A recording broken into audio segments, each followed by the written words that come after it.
Há uma decisão que todos nós precisamos tomar na vida. E o quanto antes, melhor. Mais paz, mais tranquilidade, mais direção e posicionamento você vai ter na vida. E se você não tomar essa decisão ou demorar para tomar essa decisão, você vai sofrer muito e você vai ter falta de paz. Você vai sofrer muita angústia, muita ansiedade, muita perturbação, muita ira, muito ódio, muita mágoa. Que decisão é essa, bispo? Qual é a decisão? A decisão é a seguinte: se cremos na justiça de Deus, de fato, ou se cremos na justiça dos homens, ou na própria justiça, na nossa própria justiça.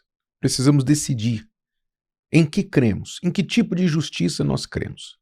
Se de fato nós cremos na justiça de Deus. Eu falo, obviamente, com você que diz que crê em Deus. Porque, supostamente, quem crê em Deus crê na sua justiça. Supostamente. Mas não é isso que nós temos visto na prática. Especialmente no mundo daqueles que dizem crer em Deus, no mundo cristão. Pois o que nós temos visto é que muitos que dizem crer em Deus têm descrido da sua justiça. Não têm confiado na sua justiça, na palavra dele, que diz que ele é justo juiz. Quando Deus diz, minha é a vingança, não vos vingueis uns aos outros, pois minha é a vingança, diz o Senhor. Antes, não pagueis mal por mal, mas antes pagueis o mal com o bem. Muitos não têm crido nisso, mas sim procurado a justiça dos homens, que é falha, né? Ou confiado na própria justiça. Então nós temos visto muitos que se dizem da fé, brigando, e eu não falo, a Bíblia mostra que nós temos que ter juízes, magistrados, tudo isso é necessário. A própria palavra de Deus, a própria lei de Moisés instruiu que quando o povo chegasse nas cidades, eles apontassem juízes, pessoas que tinham um bom caráter, que iriam julgar segundo a justiça, não ser corrompidos por suborno, pela aparência, pela riqueza, a condição social da pessoa. Então, o critério dos juízes está na Bíblia. E se um juiz for bom, ele vai seguir esses critérios, vai julgar segundo a justiça e não segundo interesses. Mas nós sabemos que na prática isso quase nunca acontece neste mundo. O que eu quero dizer é que juízes são necessários para as causas humanas, causas sociais, causas entre pessoas, especialmente porque nós vivemos em um mundo, numa sociedade em que nem todos creem em Deus. Então, eu creio em Deus, creio na justiça de Deus, mas tem uma pessoa ali que quer me prejudicar. E ela vive numa sociedade que tem leis. Então, eu tenho os recursos da lei humana para me proteger, para me defender contra aquela pessoa. Isso é normal e natural. Porém, tratando daqueles que são da família da fé, aqueles que são do mundo da fé, a palavra de Deus tem outros critérios. A palavra de Deus nos ensina a sofrer o dano. Eu vou ler aqui alguns trechos para você entender isso. Veja só. O Espírito Santo, usando Paulo lá na sua primeira carta aos Coríntios, ele falava das confusões que aconteciam dentro da igreja, no meio cristão. Então ele está falando para os cristãos, aqueles que supostamente creem em Deus e estão tentando viver suas vidas segundo a palavra de Deus. Então havia esse problema de os cristãos de Corinto buscarem os tribunais mundanos, seculares, para resolver causas entre eles. E Paulo escreve dizendo assim: mas o irmão vai a juízo com o irmão, e isto perante infiéis. Ou seja, Paulo diz assim, é um absurdo que dois supostos irmãos, que têm o mesmo pai, precisem ir a um juiz infiel, quer dizer, que não crê em Deus, para julgar suas causas. É o que Paulo está dizendo aqui, é um absurdo isso. Ele continua, na verdade, é já realmente uma falta entre vós terdes demandas uns contra os outros, quer dizer, não deveria nem haver demandas. Mas se houver demandas, porque somos irmãos e porque temos um pai, o que diz o nosso pai? Vamos recorrer à palavra, à lei do nosso pai, do nosso Deus, para resolver as nossas demandas. É o que Paulo está dizendo. Não deveria nem haver demandas, mas se houver, nós temos a lei do pai. Somos irmãos, somos uma família. Então ele diz, já é uma falta entre vós terdes demandas uns contra os outros. Por que, ele pergunta, por que não sofreis antes a injustiça? Por que não sofreis antes o dano? Mas vós mesmos fazeis a injustiça e fazeis o dano, e isto aos irmãos. Por que Paulo chama os irmãos a sofrer a injustiça, sofrer o dano? Porque esse é o ensinamento do nosso Senhor Jesus.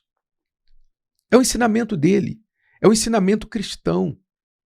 Voltando lá ao Sermão da Montanha, Jesus, tratando desse assunto, disse assim: ouvistes que foi dito, olho por olho e dente por dente.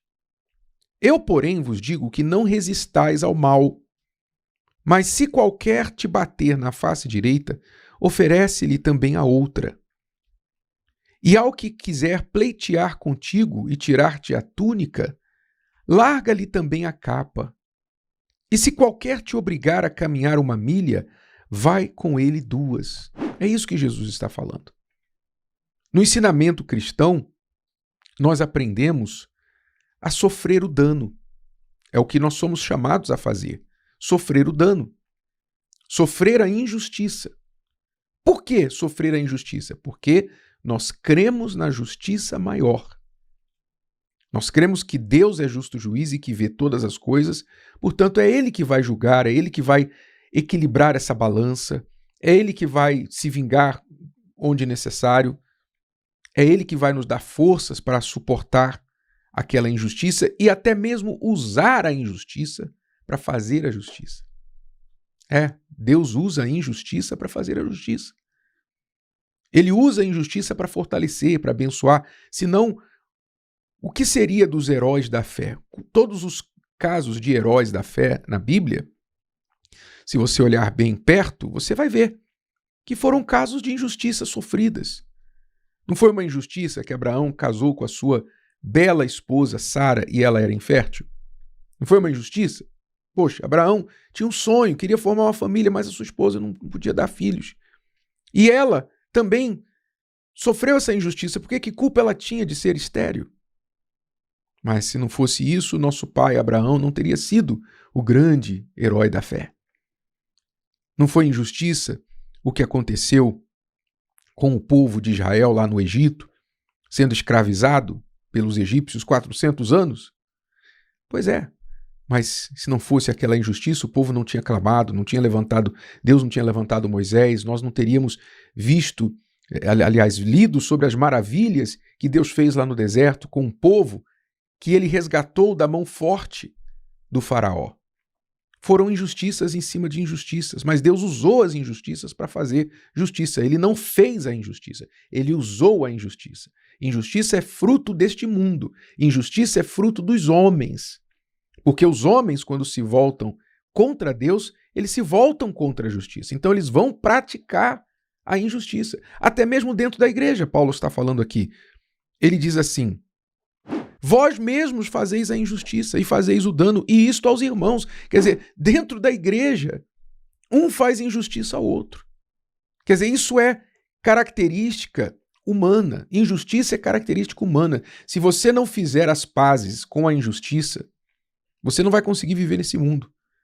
Ou você vai viver odiando todo mundo, lamentando, vivendo amargo, cheio de ódio, destilando pela sua boca, pelas suas palavras, xingando todo mundo, odiando o mundo que você vive, odiando o governante, odiando o vizinho, odiando parente, odiando todo mundo. Ou você vai viver dessa forma, que não é forma de vida, ou você vai virar justiceiro. Porque e vai fazer mais injustiça. O que você vai fazer? Nós temos que fazer as pazes com a injustiça nesse mundo. Eu não estou dizendo que a gente tem que fazer injustiça. Eu não estou dizendo que a gente não tem que lutar contra a injustiça, onde possível, levar a justiça, praticar a justiça. Mas isso começa com a gente. Se eu quero fazer o mundo mais justo, eu tenho que ser mais justo eu mesmo. Eu que tenho que começar a ser justo. E Jesus nos chama a começar a quebrar o ciclo da injustiça, parando essa história de olho por olho e dente por dente. Como alguém disse, se a gente for aplicar essa lei rigorosamente no mundo, ninguém mais vai enxergar, ninguém mais vai mastigar. Ninguém vai ter olho, ninguém vai ter dente. Porque todos nós erramos. Então, quando Jesus nos chama a sofrer o dano, alguém te feriu na face, você dá a outra. Alguém pediu o casaco, você dá o casaco e a camisa também. O que ele está falando é o seguinte: quebre o ciclo da injustiça. Quebre o ciclo do mal com o bem. E isso sim é sacrifício. Mas é o sacrifício cristão, é o sacrifício que é agradável a Deus. Pedro fala sobre isso lá em sua carta, primeira carta, capítulo 2, versículo 19. Ele diz assim: porque é coisa agradável que alguém, por causa da consciência para com Deus, sofra agravos, padecendo injustamente. É agradável. Porque é um sacrifício. Você mostra, quando você sofre a injustiça e por causa da consciência para com Deus, para você não retaliar, para você não fazer mal, para você não causar uma outra injustiça, não pagar mal com mal, quando você sofre dessa forma, por que isso é agradável a Deus? Porque isso mostra que primeiro você confia em Deus acima de tudo. Você confia na justiça de Deus acima de tudo. Isso é agradável a Deus. Então, isso dá espaço para Deus agir. Quando eu tomo a frente e faço a minha justiça, com as minhas mãos, eu procuro fazer o que eu acho que é certo, então eu tiro Deus, eu falo para Deus assim: com licença, Senhor. Com licença, Senhor justo juiz.